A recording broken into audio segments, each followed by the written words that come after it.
Hi, and welcome back to the Food Bod Pod.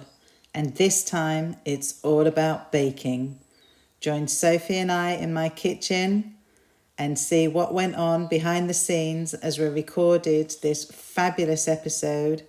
Sophie Carey is an absolute baking goddess, and this is what she's bringing us. Enjoy.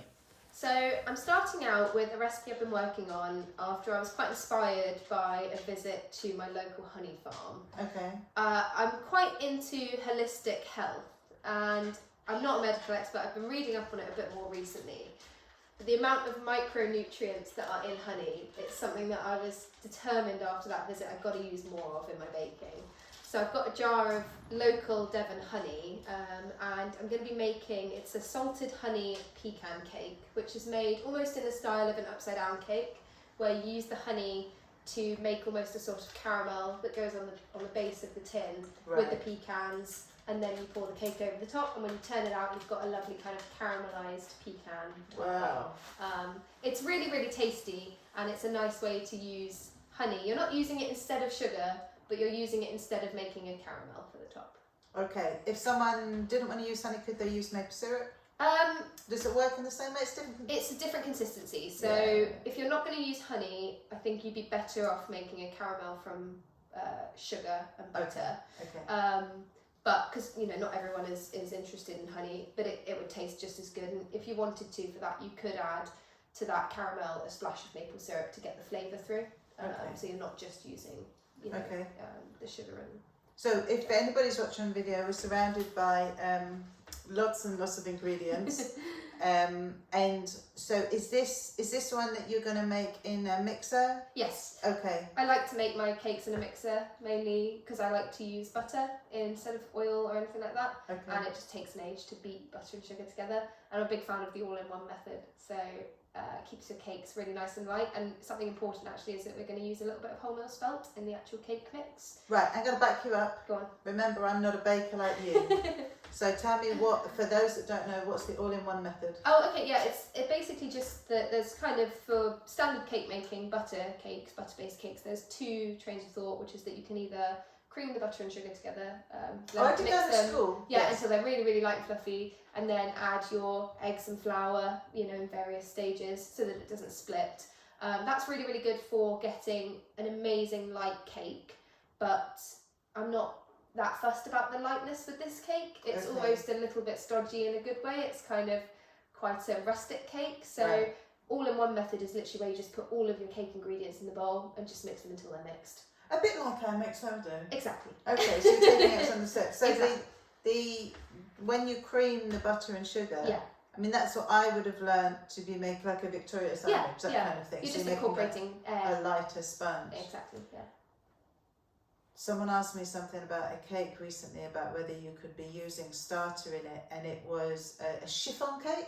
Oh gosh, yeah. What makes a chiffon cake a chiffon cake? Chiffon cake is very specific. I'd be quite surprised if you managed to get a chiffon cake with starter in it, to be honest. They're very light. Very, very, very light, very soft. Chiffon cake is made using whipped egg whites. So you separate your eggs that are going into the cake, whip the whites, and you also whip the yolks with any sugar that's going in your cake. So you're creating volume in both parts of that, and that's normally your only raising agent in a chiffon cake. So adding anything heavy like a starter is, it's quite thick. I think you would struggle to keep that air in it. But worth a try, I suppose. It'd be interesting because I put starter in cheese soufflés. Yeah. Because to me, I thought the texture, surely the texture could then follow into something that's light and airy like that. So I think it would depend how much you had and how you mixed it. Yeah. You'd probably need to be whisking it into one part of the eggs. Yeah, absolutely. And a chiffon, probably into the yolks, I would imagine would be the best bet. A chiffon cake also needs quite a specific tin, because it's so light. It needs to be able to climb and stick to the tin. So often what you want is something that doesn't stick to the tin. Chiffon cake, you actually do want it to stick to the tin a little bit. Oh, does it help it stay there? It helps it stay up once it's baked, and then you actually, for a proper chiffon cake, you cool it upside down. So the chiffon cake tins have quite often little triangular feet that stick out the top of the cake tin. When it comes out the oven and you're sure that it's baked, you're supposed to cool it upside down to let gravity keep it up. Once it's completely cooled, it will be set there, and that's fine. But if you allow it to sink down after it's baked, it will just be horrible. So a bit like a panettone, Yeah, hang it upside down. Yeah, exactly. You're just preserving the structure before it's cooled. Wow, there we go. See, this is why Sophie is with us, because you're going to learn so much as you go along with this one. So I watched you. You've already greased the tin, so we have an 18 centimetre diameter cake tin. Yeah. And you've chosen my deeper one. Yeah. Yeah. Yeah. Greased and lined. It's quite important with this cake. The honey is a lovely flavour, but it does get quite messy. So it's really important just to put some paper on the first kind of inch. Underneath. If you're looking on the screen, you can see. So the paper is not coming all the way up the sides. You've only done it along the bottom. See there, it's kind of all the way around, but you don't want it. Yeah, it doesn't need to come up all the way. But also importantly, you will need to put this tin on a tray before it goes in the oven. Otherwise, you're going to have a hard time cleaning your oven. Okay, and if you do that to my oven, then you'll be the one saying it's clean it.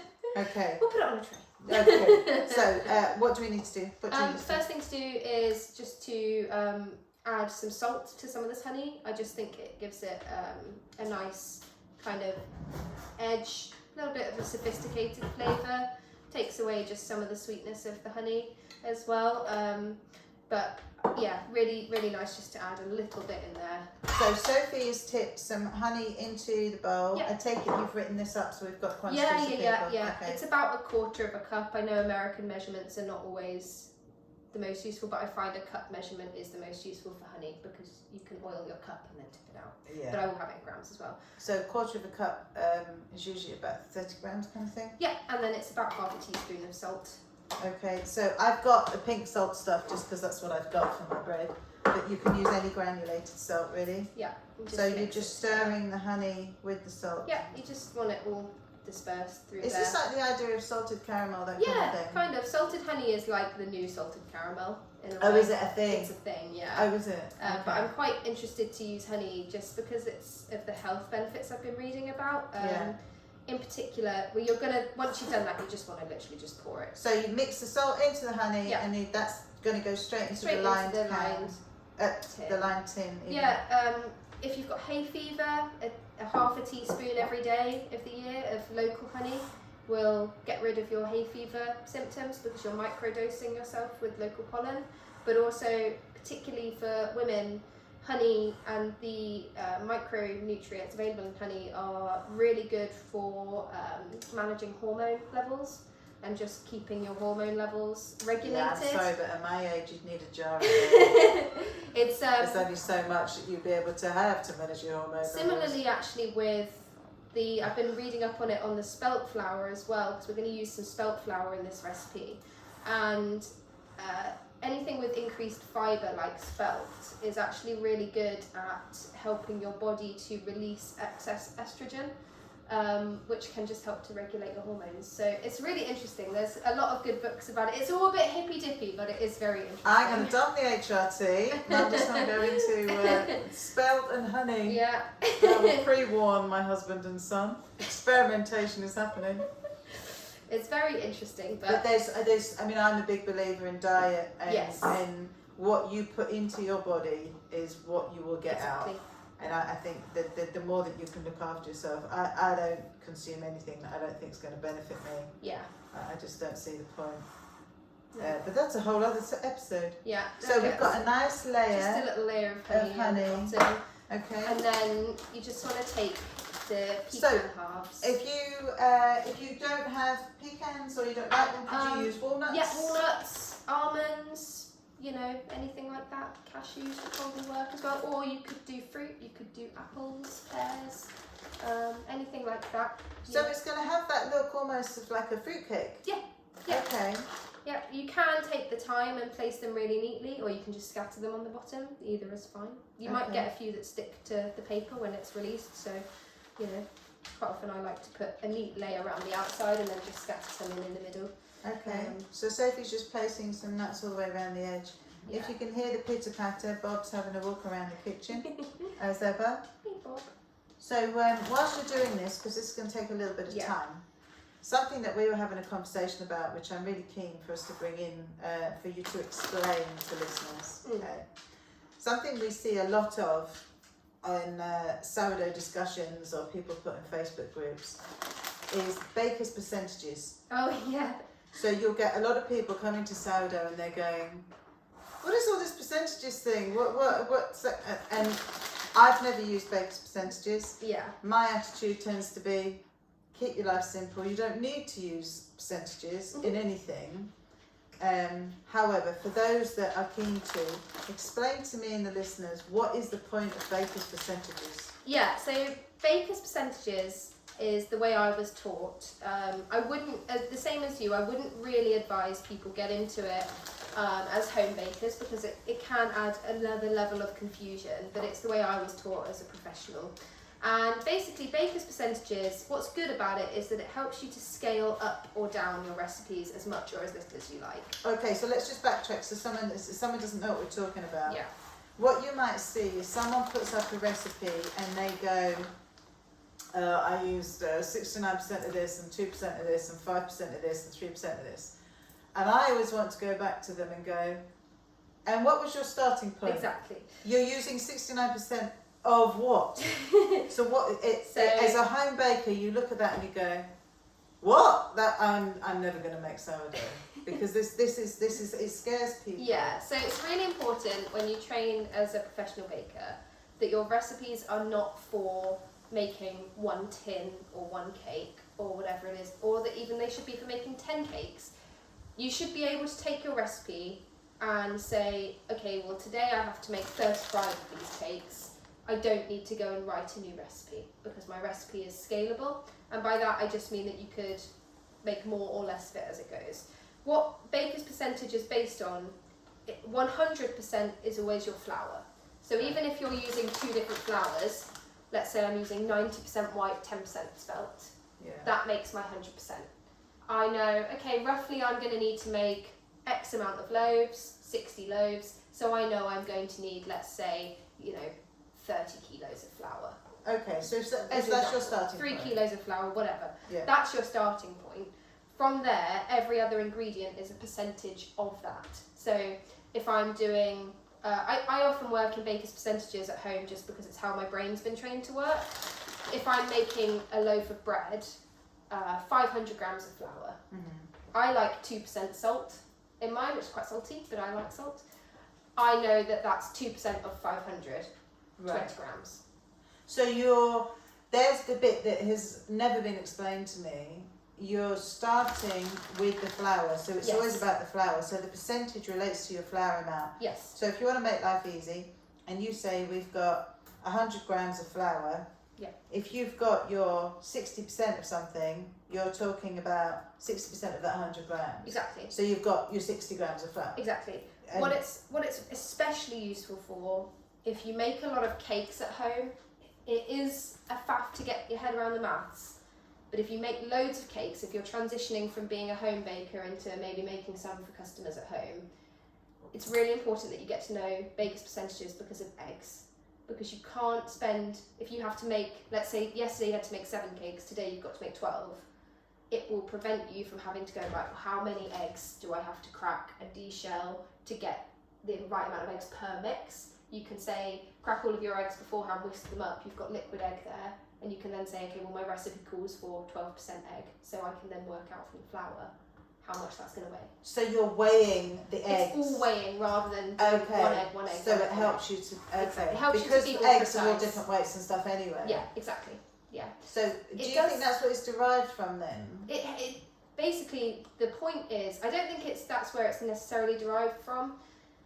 For bakers, professional bakers, it's really important because it will help you be more consistent, and it will also save you time on scaling up or down your recipe for the day, but also it means that you could hand over to a deputy.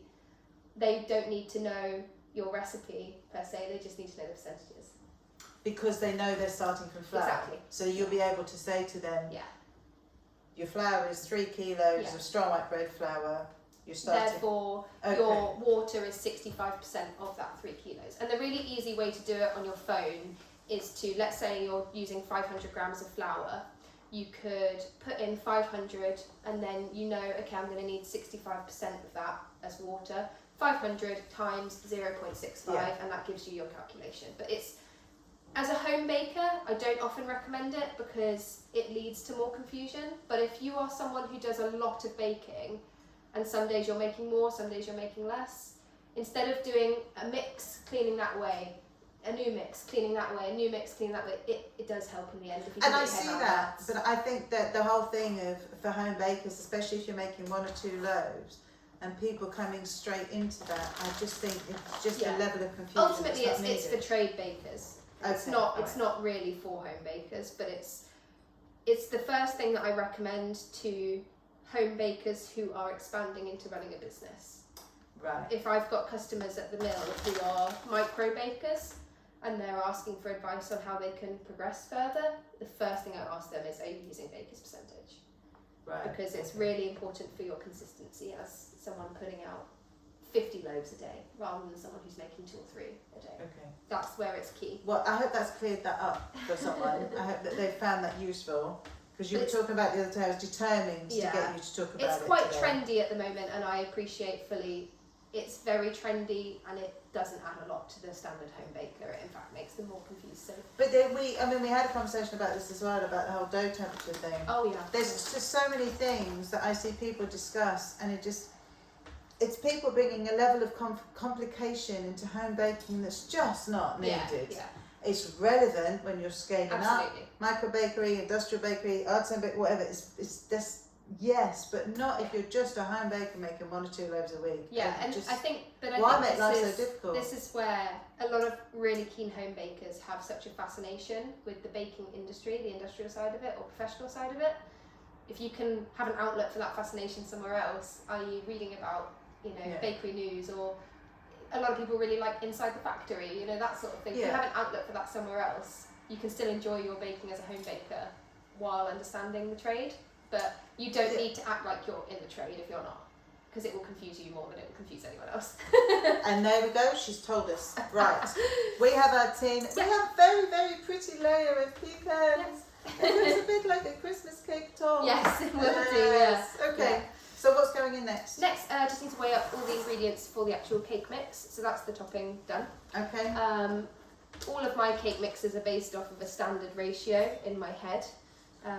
So what Sophie is doing is taking the scales, putting the mixer bowl on the scales, which will come down to 0. Yes. So we're going to tear the scale. Tear the scale. So anybody that doesn't know about how to use scales, you put your pan, put the bowl on, and then put it to 0 before you start putting things in. What are you looking for? Just a little knife to cut some of the sponge off, please. Thank you. So the butter is already softened. Yeah. Most of my cakes are based on, for just a single serve cake, they're based on 225. So 225 grams of butter. Butter, sugar and flour, and then 4 eggs. Okay. And you just vary. So the butter is already softened. Yeah. Yeah. Thank you. And then you can vary then which kind of sugars you like to use. So I'm going to do a mixture of dark brown and some golden caster sugar as well, just for flavour and colour. I never know about golden caster sugar, it's so popular. It is very popular. Is it different than white in flavour? To me, nah, not so much. It does add a nicer colour. Sorry. Okay. So what's your split if you're doing 225 grams of sugar in total? I'll be doing 190 of golden caster sugar and then just that kind of 35 of dark brown. You don't need very much of it to get that kind of treacly flavour really. It just adds a bit of colour as well. Dark brown, soft sugar. You can really smell it, can't you? Yeah, if you ever run out of it at home, oh, wow. What you can do in a stand mixer in a KitchenAid, you can add a packet of caster sugar and 2 to 3 tablespoons of black treacle and get it onto mix, and that will give you this. See, this is why she's here. It's the tips. Wow, okay. And then you that makes me really think of Christmassy time. Yeah. That kind of smell. You can put it as well if you ever find that you get really hard sugar. I normally keep my sugar wrapped up in cling film just to avoid it getting hard like that. But if you just put a damp kitchen towel in the tub with it for a day or two, that will draw the moisture back in and soften it back up for you. So there's the complete difference from flour then. Yes. So you want to be adding some moisture to sugar as opposed to taking it out. Yeah, you don't necessarily want moisture in there all the time, but if you find that it's gone rock solid in the cupboard, that's a nice way to just kind of bring it back to life. So okay. So you can actually feed some moisture back into it, and that's a good thing. Yes, yeah. I mean, how many of us have come to a pack of solid dark brown sugar? Yeah, exactly, and it's a pain in the arse to get it. What she meant was, it's a pain in the backside. It's a pain in the backside, sorry. I'm going to add also some vanilla bean paste, just about a teaspoon of this. Okay. It's one of my favourite ingredients to have in my cupboard. There's a lot of different ones around at the moment. This is my favourite. What make is that? Nielsen Massey. It's the only one I've ever really used. I've used a couple of the others and I don't like the flavour very much. And that's got a nice consistency. It's lots of beans in there, so really, really good. I'm going to add a little pinch of salt as well. Very important always to season your sweets. Why do we put salt in a sweet recipe? It brings out the flavour better. Okay. So if you have just sweet, it will be very bland. It's the same as if you don't season your pasta or you don't season your food that you're cooking. If you don't have that salt in there, the other flavours are lacklustre. If you have the salt in there, it brings out the caramelly notes, it brings out the kind of, in this it's a lot of what we would call brown flavours in industrial terms, but you're bringing out the best in those flavours. If you have it without that, it will be, God, that's so sweet, you can't taste anything. Right, okay. It's the same sweet, you're just adding a little bit of salt, it means you can taste it. Okay. Flours. So I like to add, it's mainly self-raising for this. So self-raising flour, if you don't have it, you can make using a mixture of plain flour and baking powder. You can, yeah. But I also do like to add some spelt flour to this one as well. I like putting spelt flour in cakes and things. Yeah, I don't add loads, just a little to kind of. So again, it's about 190 of the self-raising, and then the rest again up to that 225, topped up with wholemeal spelt. Anybody watching the video will be seeing Bob. Bob is just checking the garden. He's watching for squirrels. My dog would love that. He is obsessed with chasing squirrels. It's his favourite thing to do. I don't let him chase them. Oh, do you? But every so often he will attempt to go legging it across the garden. But he's not fast enough anymore. I also do like to add a little bit of ground ginger and ground cinnamon to this cake. It's about half a teaspoon of each, but I'm just going to do about 5 grams. You don't want loads because it's not a spice cake, but I think it helps to bring out the flavours of the pecans. Okay. And it helps to bring out the flavour as well of the wholemeal spelt. Just having those spices in is kind of encouraging the smell, palate. The smell. So I'm looking on the back of these packets. I know the hummingbird cake is yours. Yes. Yeah. Is this the organic 5-step sponge cake? Not my recipe, but I have tested it to make sure it works. And then anybody that's looking at a packet of Churchill's, no, the sourdough recipe on the back is not mine. So we've got eggs. Yeah, 4 eggs. Any particular size, or as they come? Medium, as they come is fine.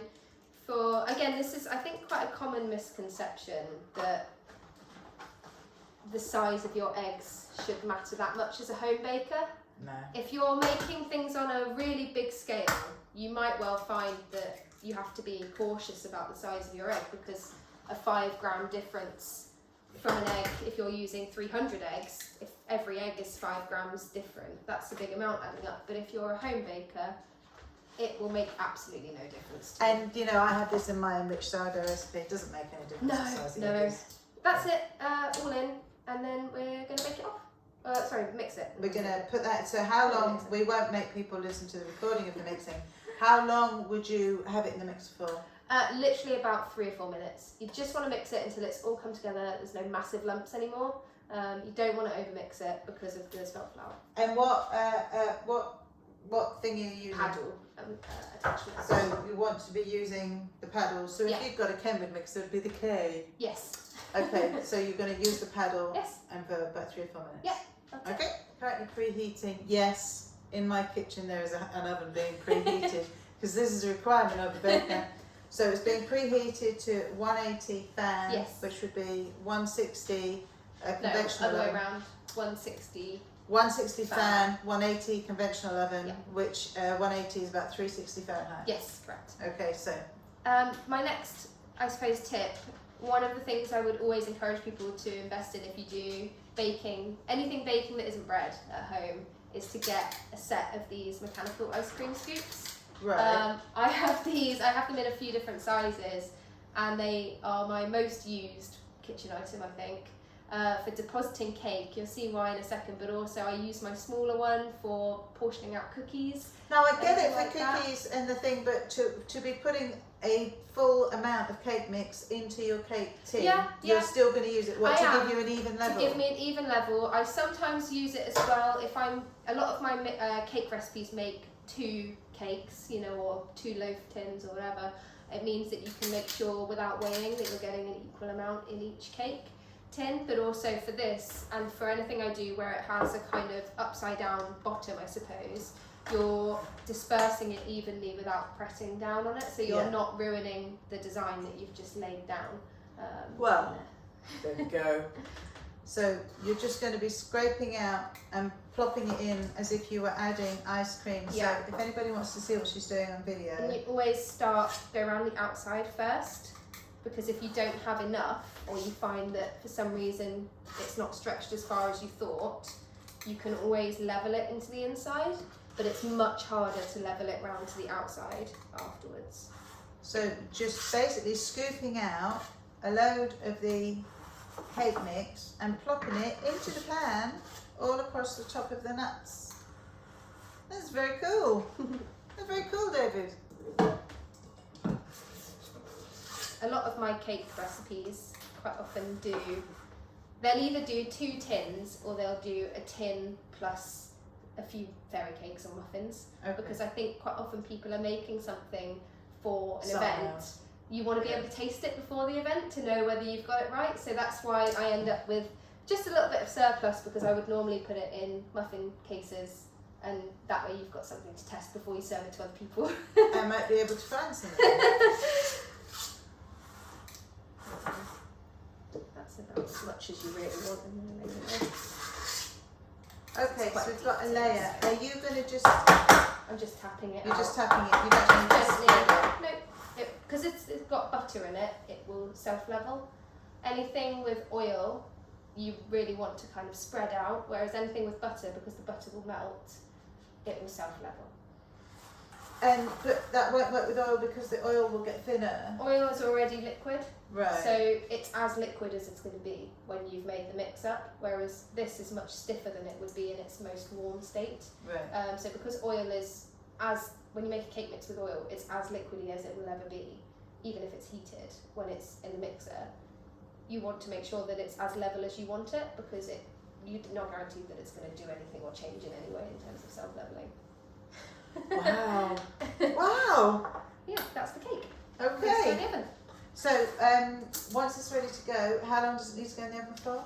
Between 35 and 45 minutes. Okay. It's dependent really on how deep you do it, but same with anything, a little skewer or a knife into it, if it comes out clean, then you're pretty good to go. Okay, and as the big tip, it's going to go on a baking So tray, we go on a baking so tray. it's not seeping into the oven. Exactly. The honey is delicious, but it is messy. So you want to make sure that you put something down, and it will look like you've got a ruined tray at the end of it, but it soaks off really easily. So she says. It does. I know this. I've tried. I'll let you know. There you go. Okay. It's ready to go in the oven. All right, brilliant. Pack it in. What's your second recipe, Sophie? It's a really, really simple one. It's for chouquettes, but really it's for choux pastry. Okay. Chouquettes are something I have every single time I go to France. I spend quite a lot of time in France, so I buy them every time I go. It's the first thing I look for when I go to Carrefour in France, because they do it really, really well in their supermarkets. But it's basically little choux pastry buns. They're not filled with anything, and they're just topped with nibbed sugar. So they're not too sweet, but they just have a little crunch on the top of something sweet. and they're just the perfect snack. So the nibbed sugar thing. Yes. So they're just the little white bits of sugar. It's just kind of compressed sugar into little. That's what you see on the top of some cakes and things. Yeah. Okay. You can get it on Amazon or at Bakery Bits. I think have it. It comes in a really big box and then it keeps forever. So it's nice to have for making these because they are very moreish. So I know people have a fear of choux pastry. Yes. What's your top tips of choux pastry? The first thing is you've got to cook your flour off correctly. So what choux pastry starts with is melted butter with milk and water, or you can just do water, and then you add in your flour and you need to cook that off thoroughly. So it starts sticking to the pan. Once we add the eggs, it will all release, but you need to cook that flour off very, very thoroughly. Like making a roux? Yes, yeah. If you've not cooked the flour off enough, the starches are not combined, they're not gloopy enough, which means that you're going to get a flat pastry. Also really important to use a flour with the right protein percentage. If you use something with very low protein, you're not going to get great results, which is why I really like the all-purpose for this, because normally I used to use quite a weak bread flour for my choux pastry to get the best lift from it. So they're the key things. You see quite a lot of people talking about when you know you've got enough eggs, you'll get a V running off the spatula. That is true. So just make sure you're careful about adding the eggs. You could always add more, but you can't take them away once you've added them in. So, you couldn't even add more mix to it. For example, if you've added too much egg, you've really over-egged it, you're done. And what can you do with that if you've done that? What you could do with it actually is spread it out on a baking tray instead of piping it. Bake it off in the oven. You'll still get a bit of a rise from it, but it wouldn't give you defined eclairs or profiteroles or anything like that. But what you can then do with it is make a kind of layered cake with it. So what I've done before is layers of choux pastry with a kind of filling on the inside, which was a custard with whipped cream folded through, another layer of that choux pastry, and then chocolate on the top. So if you have over-egged it... You've over-egged your pudding. You've over-egged it. It's not wasted. No, you can do something with it. You can make a layered dessert, but you couldn't really pipe it. You'll get slugs if you try and pipe it out. You'll get bad definition. So it's really important to just be careful about the eggs that you're adding. Okay, right, so where are you beginning? So started off, I've got about 120 mils of water in there. So we've got a medium-sized saucepan. Yeah. You've already put 120 milligrams. Yeah. Millilitres of water. Yeah. And now you're going to add some milk. Yeah, I do tend to weigh my liquids as I always grams. weigh liquids because I just think it's more definite, but also if you've already got a bowl on the scales that you've been putting your flour and everything else in, just you do it with your liquids as well. Yeah, anything with the same viscosity as water, just weigh it. If you've got something with a thicker viscosity like honey or golden syrup, maybe even, or yogurt, you're going to get more volume per gram. I would still weigh it, so my recipes are all still based on it being weighed. A lot of the time I would weigh it as well. It just, for me, then depends on the recipe. Some of them you've got to be careful about adding too much of that sort of liquid. Some of them you don't really need to be that careful. So now we're adding butter. Yes, butter next. So again, the butter is softened. Oh, sorry. So how much butter are we adding? 110 grams of butter. This is, again, like quite a fundamental pastry. So once you've mastered this, you can use it for a lot of different things. And you'll remember the ratios as well in your head once you've got it right.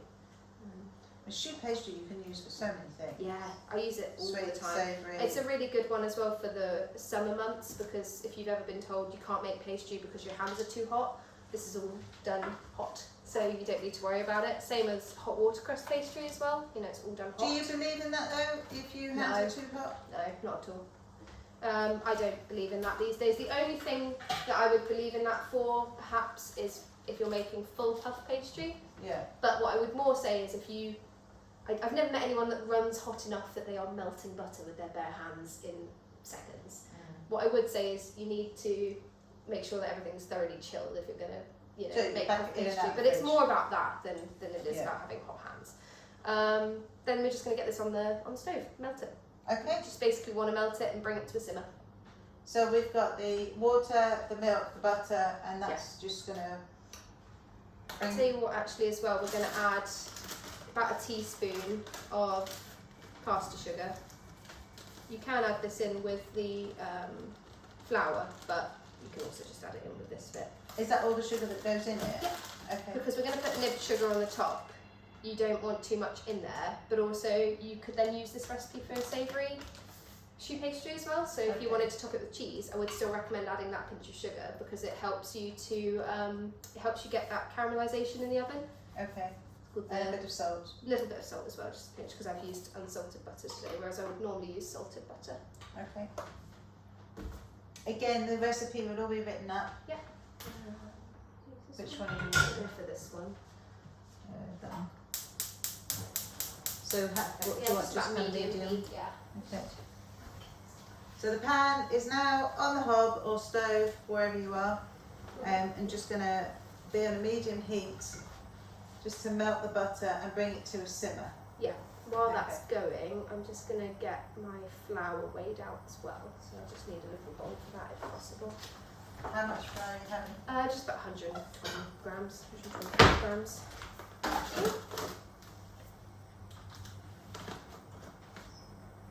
So you're using all-purpose flour. Yeah. It's again really good for it because it's a bit higher in protein than any of the kind of plain flours. Okay.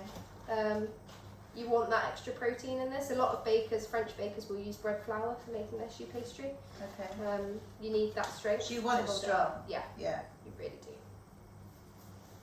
Because I would have thought, I mean, if I was thinking I was going to make choux pastry, I was going to do that kind of baking, I would have moved towards plain flour. Yeah. I think that's quite common. People think that quite a lot. Similarly with puff pastry or rough puff pastry, better to use something with a little bit of extra protein. If you think about a short crust pastry, you're never really working it very much. When you make it, you're rubbing fat into flour, you're not developing gluten there because you want it to be really short when you eat it. With flaky pastry or rough puff pastry or puff pastry, you're working that gluten anyway because you're doing lamination, so you need to find a flour that will work with you rather than against you. Similarly with this pastry, choux pastry, we're going to be kind of mixing it while it's going to be really hot. We're going to be mixing it. You need something that will give you the strength rather than aiming for something with a really short bite. So you need flour that's going to stand up to the work it's got to do to a certain extent. Yeah, exactly. Okay. Exactly. If you have anything too low protein for puff, rough puff, choux, it just won't hold up to the work that you're doing with it. You'll get tearing, you'll get splitting. But traditionally, people would have hated for the plain flour. I think so, perhaps, yeah. In professional bakery, they would always teach you to use, a weaker bread flour, but still a bread flour. Okay. Whereas for a short crust pastry, absolutely, you want a plain flour for that because you're trying to keep it as short as possible. I've never been great with pastry. No? Well, I also don't let myself make it because I like it too much. I like rough puff pastry. That's my favourite to make, really. But it might be worth noting what the protein level, I think that's 11.5, isn't it? Is it 11? 10 and a half. Oh, 10 and a half. Yeah. Because a lot of our listeners will be used to King Arthur all-purpose, which is 11.7%. Yeah, okay. Yeah. Okay. Sorry, 1 second. Yeah. You're right. Yeah, all good, yeah. So whilst we're talking about the protein percentages then, you've used the Matthews all-purpose flour. So in this one, we've got... It's 10.5% protein. 10.5% protein. One. Yeah. So if somebody has got an all-purpose or a bread flour that's got higher than that, that's okay? Yeah, that would be okay. How high would you go? I wouldn't go any higher than 12%, really. Right, okay. If you're getting up to over 12%, you might find that it's a little tough when it comes to the eat. You still wouldn't get too many issues with it with choux pastry, I wouldn't imagine. But potentially for any sweet items you make with it, you might find that it's just a bit kind of crunchy. Okay. And I think this is the whole thing. I mean, I don't recall anybody talking about protein percentages and flour when I did, homemade at school. No. And there are things that will make a difference to your outcome. So if you are tweaking a recipe, or you think something needs to be a bit different in your home baking, I'm not talking sourdough here, this kind of baking, because protein percentages again could be a useful thing to look at. It can make a difference. I mean, ultimately, with a lot of baking recipes that you would do at home, unless you're using, you know, a Churchill strength bread flour for a cake, you might find that's a bit tough. You should find it okay, but it is worth investigating and just playing around and finding what protein. So you will be able to taste and feel the difference. Yeah, definitely, especially if you're going from bread to cakes. Biscuits and pastry are always a good intermediary, or most biscuits. Anything really fine like a Viennese, you want something really short. But if you think about a lot of cookies, they're not very short and crumbly most of the time. There's still a bit of bite there to them. So there's a few bakery items that are intermediary where I would say actually you could just use either. But you want to kind of aim for somewhere in the middle really. So if you're going to use bread, go for a lower protein bread. If you're going to use plain, try and go for a higher protein plain, unless you want it to be specifically very short. See, the whole short, the whole short word I find fascinating, because when you talk about short, you're talking about something that you can bite into. Yes, crumbly. Yeah, so you're talking about shortbread. Yes, yeah. And is that why it's called shortbread? Yeah, I would suppose so. Yeah, I'm sure the Scots on that one. It's just come up to a simmer, so I'm just going to add in my flour. So the water, milk and butter has come up to a simmer, and the flour's going in. And this is where you're cooking the flour, so Absolutely. stirring. Yeah, I'm just going to turn it down a little. But yeah, you want to add that flour and really give it a good stir until it's all completely incorporated. And then after that, you want to start cooking out that flour a little bit. It'll start out really lumpy and then it'll go. Cooking the flour is doing what? So you're gelatinising that starch within. So flour is made up of a lot of different starches. You're gelatinising that starch, which is stabilising it for when it goes in the oven. So it means that you're going to get as much puff from it as you possibly can. So that's going to help it puff up. Exactly. You can see how much thicker it's going already. Yeah. So this is when you have to really keep stirring with choux pastry, isn't it? Yeah, exactly. You and want it to should really get to a point stir of being it. smooth. It should do. It doesn't really matter if you've got little lumps and bumps in it, especially because we are going to mix the eggs in, probably on a stand mixer just to keep it cool. But it will go smooth, especially because you can use a spatula just to kind of press down those lumps. You can see it's almost starting to form a bit of a dough. Yeah. So it's coming now. It's coming a lot thicker. Yeah. It is like a huge roux. Yes. If you've ever made a roux for making a sauce. Yeah. That's what the smell is as well. Yes. And you're starting to get not a stickiness on the bottom, but you'll notice where it's starting to cook on the bottom. There's almost a bit of a skin. Yeah. That's what you want to encourage. So and you want to cook it out past the point where you think you should. Okay. See, and what, you're such a pro. You've walked into my kitchen, never having used anything in my kitchen before, or been here, and you're just straight on it. Well, you have to be adaptable, don't you, in baking? But equally, this is what I try and say to people, especially my trade customers who are self-taught. When you're self-taught, you learn a great deal about creativity and passion, but you don't learn necessarily the fundamentals. And it's really important to know those fundamentals. So any of my baker, if that's your business. Exactly, any of my trade bakers who have started from self-taught, I do always encourage them to do a 3 or 4 day course, you know, somewhere like the School of Artisan Food, or, you know, any of these kind of bakeries that run little courses, because you'll learn the kind of technical fundamentals. So it's really coming together now. And looking at the effort going into this, I mean, this is some serious arm work. It doesn't have to be. If you have you can do it in a really massive pan, and it doesn't take up as much effort, but I prefer a small pan. So we've got it really well cooked out now. It's almost like a dough. Yes, single solid piece. Single solid mash. You've got a really good little skin formed on the bottom of the pan. Yeah. That's what you want. You can start to hear it as well. Oh yeah. Yeah, you can hear it. That sort of sizzling is what you want So as that's it turns the there. Yeah, exactly. So that's how we know the flour is cooking out. It's got that little layer on the pan that makes you want to cry because you think you're never going to wash it off. That's what the egg That's does. your kind of layer that you want. Yeah. So I've just turned the heat off because that's done. And then we just got to leave it to cool just for a few minutes. So what? Surely if you put egg in that now, it's going to curdle. Exactly. So what I like to do is just use a spatula and push. And spread it around the edges of the pan so that it cools to try and cool it a little bit quicker. And while we do that, we can crack our eggs into a jug and give them a bit of a mix up. Okay. So we might be able to just do it all by hand.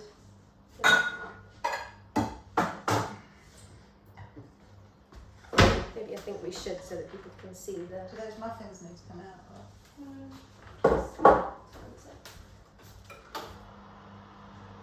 I reckon they've got 5 more minutes.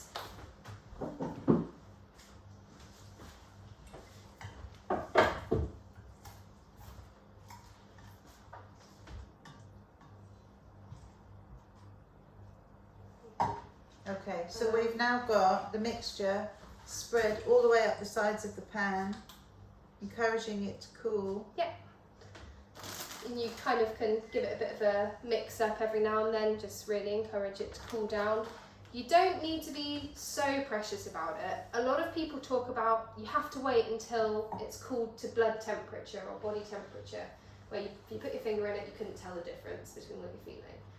I do not agree with that because I think you can temper your eggs in this solution. So we talk about tempering, it's quite a technical term, but you're just kind of adjusting temperature, you're getting something used to that temperature. If you're working quickly, you can add those eggs where they won't curdle, but it is still hot.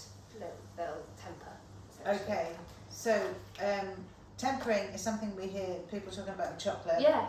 So I've never understood what it meant. So basically you're bringing it to a certain temperature. Tempering is almost as if, let's say you've got 2 ingredients, one's hot and one's cold.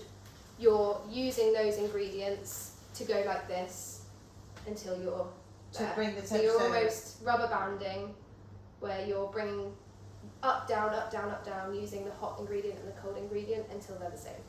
So it's not shock for the cold ingredient or a shock for the hot ingredient. So if you're tempering chocolate, if you've got 2 ingredients there? No, you're talking about 2 temperatures of chocolate when you do it with chocolate. So it's not necessarily 2 ingredients, but it's the temperature of the melted chocolate and also what you would call your seed chocolate, which is your room temperature chopped chocolate there. Right.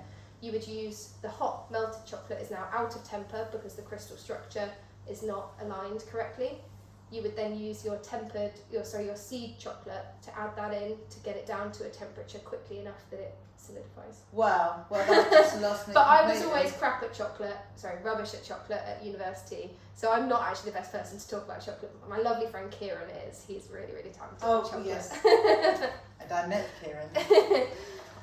So I said earlier about eggs. You want to make sure you have the right amount of egg going into your choux pastry.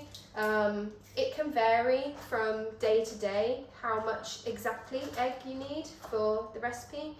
I always would say to start with, mix up 4 eggs in your jug, and this isn't about the size of your eggs. It's more about how you as an individual cooked your flour out.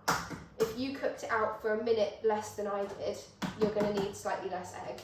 Oh. If you cooked it for a minute more than I did, you're going to need slightly more egg. And we're talking about small amounts of egg, but it does make a difference in this dish. So instead of cracking your eggs all into the mixture, because you won't be able to get it back if you slightly over egg it, just give them a bit of a whisk up in a jug first and add them in little by little there until you've got the right texture, but we'll talk about what's the right texture. So if you cooked it a bit less, therefore it's a bit softer, so you don't want as much egg because you don't need as much to loosen it up. So whereas if you cooked it more and it's stiffer, Exactly. you need a bit more to loosen that mixture up again. Exactly, yeah. Okay. Exactly.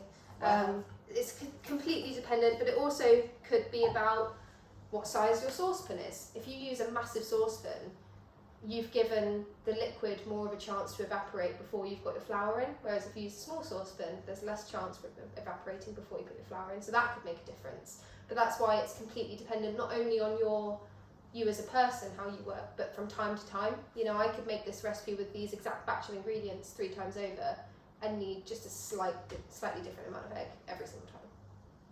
But that's why when you know what to look for, it's simpler than it sounds. And this is the whole drop thing. Yeah, absolutely. So when we start incorporating the eggs, you'll see the texture start to change, and what you want to look for, which is quite a traditional thing, you want to look for when you hold some of the finished mix on your spatula and allow it to drop, you want a V left behind. If Right. you've not got a V, if you've got a W, or you've got nothing left behind, you've got the wrong amount of egg in there. Okay. Yeah. Cool. Let's give these a bit of a... Yeah. We're back with the mixture. So Yeah. the flour, water and milk mixture and butter It's cooled down. is cooled down enough Yeah. for you to be able to add eggs to it. Yeah, absolutely. It's not quite body temperature, but it's definitely not going to curdle the eggs. The most important thing, I think, when you're adding eggs into the same pan that you've been working in is more that the pan's cooled down, Right. so that the pan's not hot, that it's going to cook eggs anymore. If you're stuck for time, what you can always do is just tip this out into a different bowl, and then you can pretty much straight away start adding eggs. Okay, because you haven't got the heat of the Yeah, pan exactly. around it. As long as you work quickly, if you did that, you could start straight away. Okay. But yeah, I'm just going to start adding the eggs in kind of a little bit at a time. You can do a bit more at the start if you want, but it almost looks like it's curdled when you first start adding eggs, so it is actually good practice just to add in a little bit at a time. Okay, so don't go full whack straight No, off. it will get a bit unmanageable to try and get it incorporated if you add it all in one go. I've got to say it smells amazing in this kitchen because you can smell your cake baking. Yeah. It smells lovely. You just want to basically mix it until it's completely incorporated, no sign of egg anymore. I mean, you might well find that you add all 4 eggs and still need a bit more. It's just the kind of thing that can happen. And it doesn't look pretty, does it, initially? No, God no, it's quite an ugly pastry when you get started. Because it just looks a bit like scrambled egg at the moment. Yeah. It's kind of mostly incorporated, so... And all Sophie's doing is using the spatula and just mixing it through. We're not folding. Not folding, more folding just to keep it contained rather than folding to keep the air in or anything. I'm just folding. I keep thinking of that, the episode in Schitt's Creek. Have you ever watched it? Yeah. Where you Fold need to the cheese. fold in the cheese. Fold in the cheese. What, just fold and you just fold. Fold the cheese. Fold, what, like a sheet of paper, like fold it in half. How do you fold? Well, you just fold. She's like, well, I can't teach you everything, David. Yes. And really, when you think about it, because if you've, again, from my cookery lessons at school, I understand what folding in means.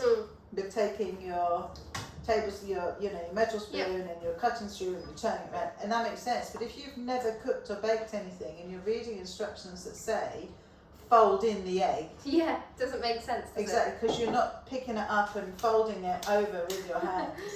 I've just added in the entire rest of the eggs. With experience, you start to tell from...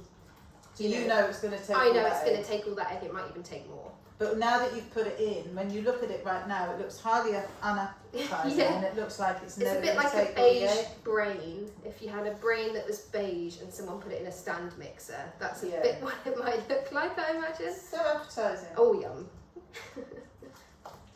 Fold it, David.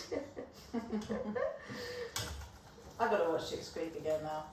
Yeah. Huge fan. Yeah, it's a good show. We're stirring.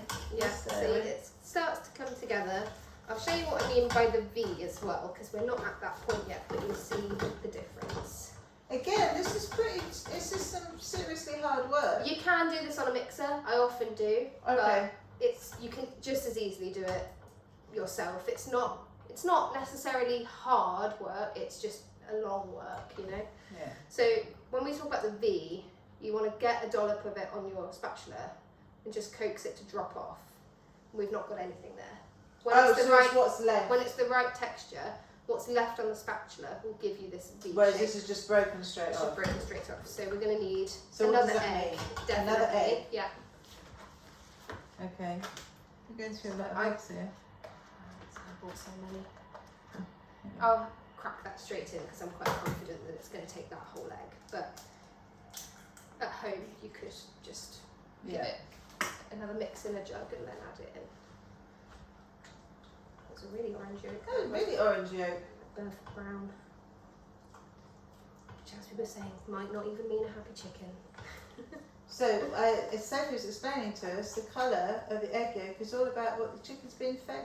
Yes, I went to a conference once, all about food manufacture, and there was a company there who specialised in chicken feed, and they would give you a little colour chart, a bit like you get for picking out your paint colour, and you could select what colour you wanted your yolk to be, and they would manufacture a feed that would get you that colour. So it's nothing to do with whether it's been ranging freely or how Not it's really. lived, it's all to do with what it's been fed. Exactly. So then why wouldn't more people have more orangey yolks, or does that more expensive feed? Yeah, more expensive. Yeah, Okay. that's it. You can get the orangey yolks by giving them a really good balanced diet. It's kind of similar if you've ever heard about flamingos. You know, they're pink because they eat pink food. Mm-hmm. Similar to that, if you give chickens naturally what would turn their yolks orange, you can still get there without synthetic feed, but if you want orange yolks on the cheap, you just buy synthetic feed for it. Okay. So again, we'll try the test. We So pick some up. just picking some up out of the bowl Plopping to drop it it off. off. Oh, There we go. look at that! We've just about got our V Just shape. about got a V shape hanging So- off the bottom of the spatula. I'm not going to add another egg. I'm just going to make sure I've got every drop out of this jug because we are just about at our V. So just a teeny tiny. So I would be extra happy with it to do it like that. I wouldn't crack another egg just to get it Okay. over that line, but I'll use what we already have.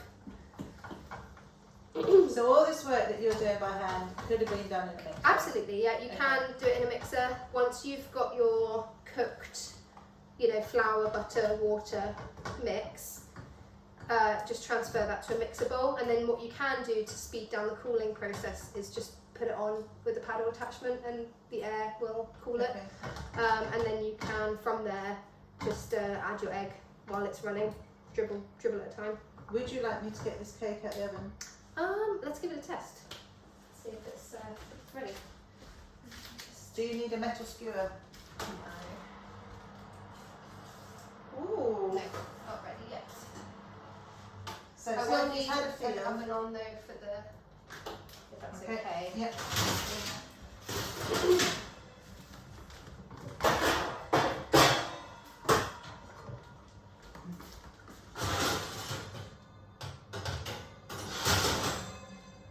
There you go.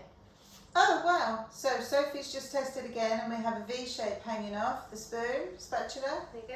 Look at that! Absolutely. What would you like the oven on for these shoe buns? About 200, please. 200. So 180 fan. 180 fan. Yeah. So have you ever tested my theory and tried baking them from the cold I start? have, yeah, and it works. Yeah. It does work.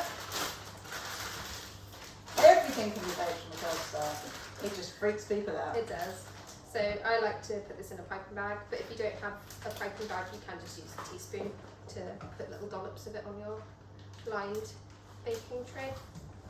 So Sophie is now putting all of this lovely yellow mixture into a piping bag.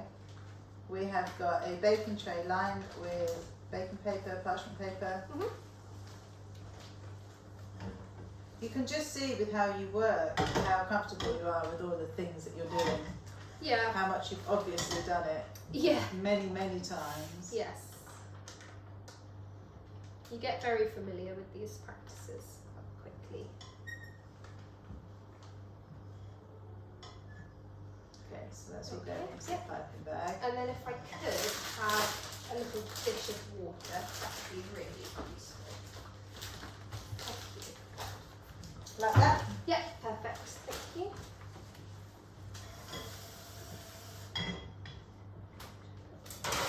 Switch these round. So we've got the baking tray, we've got the mixture in the piping bag. You've got, we've got a little bowl of water. Yeah. So I take it the water's going to be to put a little bit of water over the top. I just like to, so I pipe my little rounds, and then for a bit more of a professional finish, I just like to dip my finger in the water and pat the little tip down, because it will have a little spike from where it's released Yeah. from the piping bag. That sometimes burns if it catches too soon. So Okay. I just like to dip my finger and press it down to make sure that it's going to bake really evenly. And you've got water in the finger so it doesn't stick? Yeah, exactly. Yeah, okay. So just cut openings.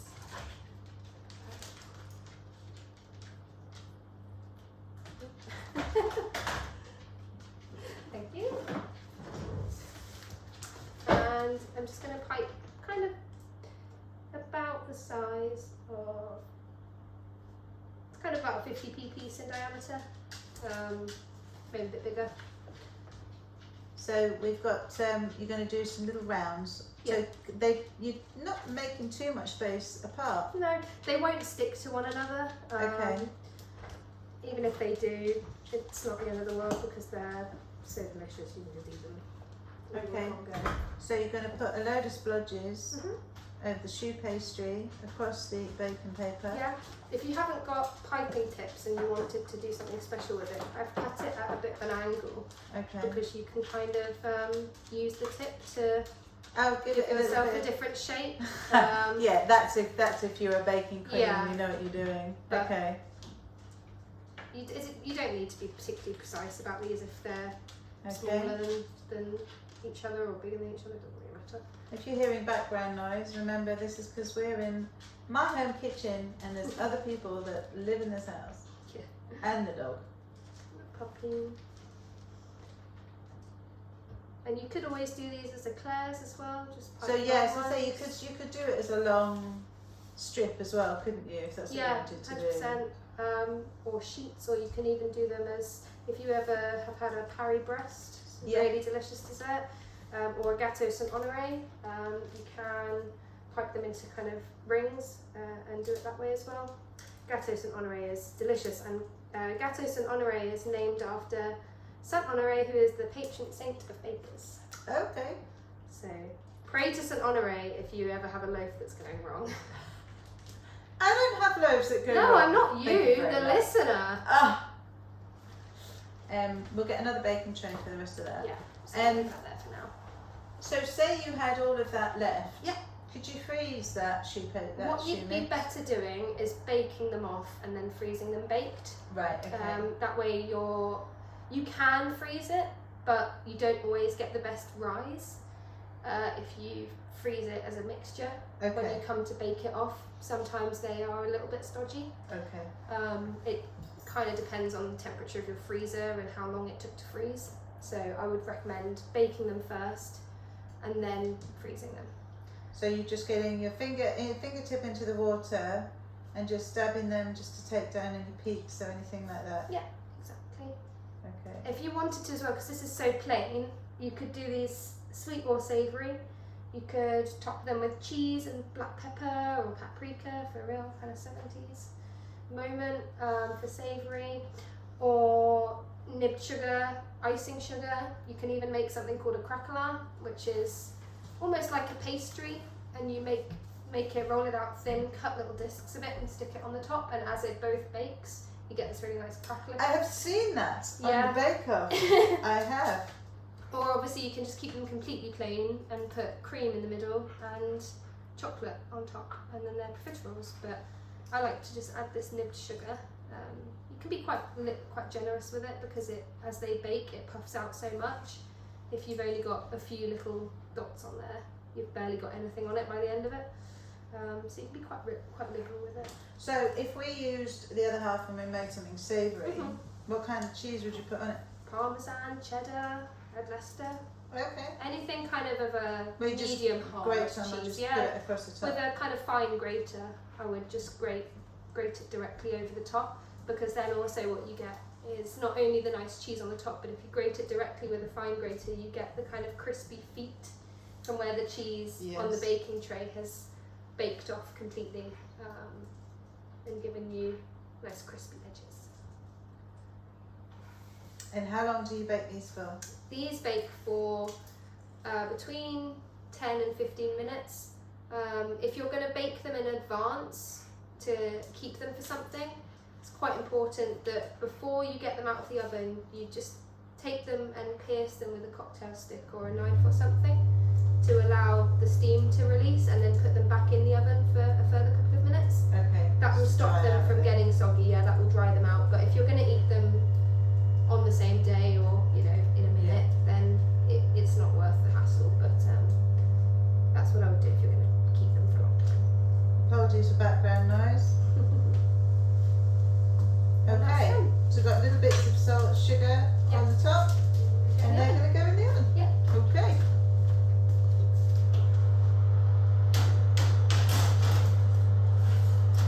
Is cake ready? Cake's ready, I think. Yes. The smell in here is amazing, and those choux buns have really puffed up already. Yeah, it doesn't take long for them. Here comes the cake. So, I'm Wow. going to put that down on there then. That's Yep. hot. That goes on there. So we've got the cake still in the middle of the pan. Yeah. My pan, which has been, it's had honey melded to it. You promised me it was going to bake, so I you're going did to put promise. a Yeah. plate over the top. Now this is where it gets a little bit dicey. So Do you want me to turning the whole thing over? yeah, So if we take take that one off. Yeah. that should taking be the fine. pan off the top, And then it should it should be able release to out of here. and lift. So we'll be able to lift that off. Oh look! Oh There we go. look! Okay. I'll Stick it on here and stop it on. Oh, no, that's fine. we will go in eventually and just trim this top off so that it sits flush on the cake, and that's really good for having as little offcuts. But Wow! Look at the top of that. Oh, look at all the nuts set into it, and the smell. I can really smell the honey. It makes it such a nice kind of dark crust around the top. So tasty. It looks amazing. And then like I said, we'll go in eventually when it's cooled down a little and just cut that mound off. Yeah. And again, that's really nice. Just Got a bit to taste. Yeah, and I keep quite a lot of my cake offcuts in freezer bags in my freezer, because then whenever I'm decorating a similar cake, if I'm icing it, I quite like to use a little bit of cake crumb on the top as a decoration. So you can do loads of things with your cake crumbs, or sometimes I'll add them in if I'm making like French toast. I'll just add a bit of cake crumb in there, or cake pops. They're not really trendy anymore, but you can still make cake pops or anything like that. I mean, they go into all sorts. Or the best one actually is if you make bread pudding, not bread and butter pudding, bread pudding. You can add your cake crumbs into bread pudding, and it just kind of sweetens it up nicely. Wow. It's So all round to Sophie's, There's I reckon. stuff you do with the cake crumbs when you're finished with it, doesn't go to waste. And yeah, there we go. Well, I have to say that looks amazing. It Trim it. smells fabulous. You can smell the nuts and the honey. for Yeah, sure. I can smell it all. All caramelised. Yeah. Wow. It's nice with the little kind of creme fraiche, or I sometimes would serve it with custard or anything like that, but it's good on its own. Would you say you have a sweet tooth? Not so much. If I was going to choose between having a starter or a dessert at a restaurant, it would always be starter. I would never choose to get a dessert instead. Do you know, it's been so many years, we've never had enough room for the starter, main course and dessert. We just go straight into the main course. But again, I would, as a vegetarian, a lot of the time, I would just choose a selection of starters. Yeah. Because that's often where the vegetarian element is. In restaurants that didn't have so much vegetarian stuff. Yeah. But the, wow, My chouquettes are the puffed little off as chouquettes well. are really puffed up. They look amazing. To see how they're getting on. They've probably still got a little bit of time left. But they are Wow. puffed up nicely. Choose one.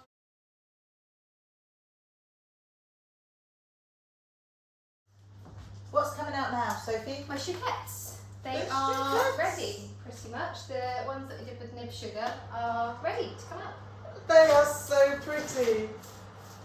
I think you'll like these, Elaine, because they are a sweet treat, but they're not that sweet because it's Look only at really that. sweet from the nib sugar on top.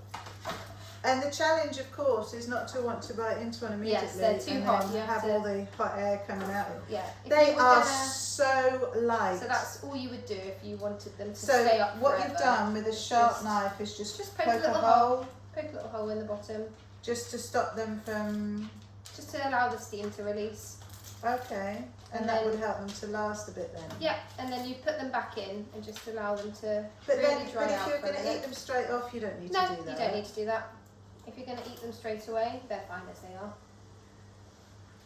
I almost can't cope with that because they come straight out the oven perfect and you'd picked them up and put holes in them. Yeah, but that's why you do it on the bottom. Look, you can't tell at all. No, this is very true. They look beautiful. They're really delicious. If you can get hold of them in France, it's worth doing because they're such a treat. And as delicious as mine are, I think it's the feeling of being away on holiday. Yeah, Just and it's a makes them representation. delicious, yeah. So we're just having a little test here. They are so light. They're completely hollow.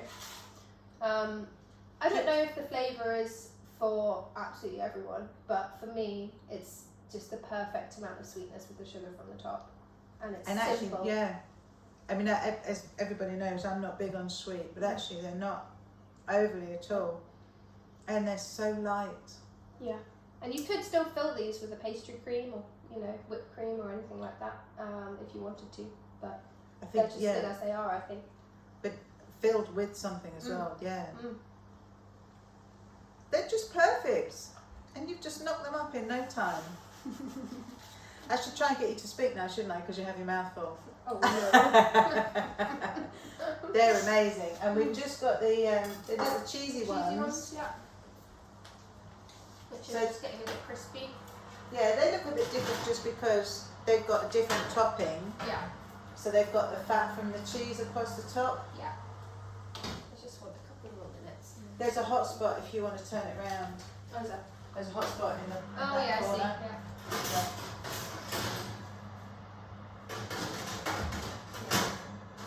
Yeah, they would be up higher had they been on the top the entire time, but that is something to note, they don't come up quite as much if you use, the softer cheese you use, the less they're going to come up. So if you use something like a really crumbly parmesan or something like that, they'll still rise as much as these ones do.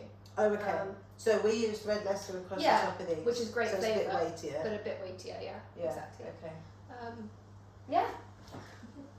Just give them another minute and then they're ready. So whilst we're waiting for these to come out then, I love this because you know I love you and because I think you have so much to share and we really hope that everybody has loved all these tips. They love the recipes. Yes. Sophie answers a lot of questions already. If you do have any, send them to me and I will pose them to her.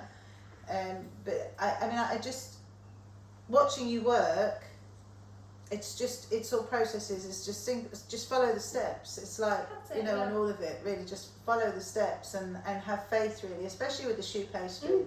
It's just trusting the texture, trusting the process of it. It's the same as what you preach with sourdough. Baking can be so simple. Yeah. If you stop panicking and you just take everything as it comes, you don't need to panic. It's all going to be fine. Worst case scenario, it's not going to, the world's not going to end. Well, this is very true, and it will always taste of something. Exactly. I always say to people, when they're starting out baking, never throw anything away because there's always a use for it. Your loaf of bread didn't rise, and cut that up and turn that into croutons or breadcrumbs, or there's always something you can do with it.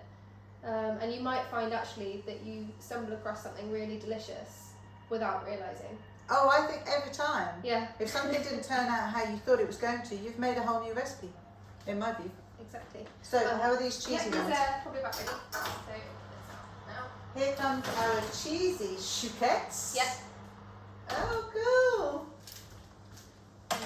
And so that's the nice little bit. puffs. You get the little cheesy skirt on the bottom.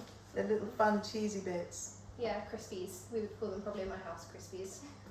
Well, these are all going to go on yet another rack. Luckily, we are in a baking household, so there is many racks. Look at this one.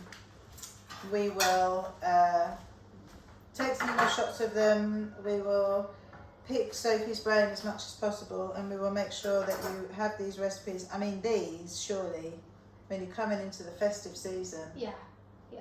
I mean, just really good. Yeah, really good. Really easy to pimp up and pimp down in so many ways. Exactly, very quick to make. And again, you don't have to pipe them.